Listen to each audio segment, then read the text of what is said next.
Maira, boleh Aunty cakap dengan Maira sekejap? Tak payahlah nak cakap perkara yang sama je. Aunty bosan lah. Maira, jom kita pergi kafe mana-mana. Maira naik kereta Aunty. Sisa sikit. Saya dah banyak kerja ni. Cakap je lah kat sini. Wang ajar. Kalau tak sebabkan Rafiq, tak ingin aku merayu dengan perempuan belagak tu. Maira, janganlah buat keputusan terburu. Takkan Maira cintakan Budin? Maira kan benci dia.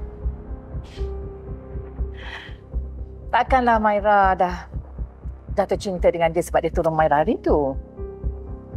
Tak apa, kalau Maira rasa hutang budi dengan dia, tak apa. Aunty boleh bayar. Nak bayar? Hari tu masa Razak nak culik saya, tak sanggup bayar pun kan? Aunty cakap susah betul nak dapat duit kan? Habis sekarang ni, senang pula dapat duit. Tiba-tiba baik hati nak bagi dekat orang. Okey. Aunty tahu Aunty salah. Maira, tak adil tahu untuk Rafiq. Suka.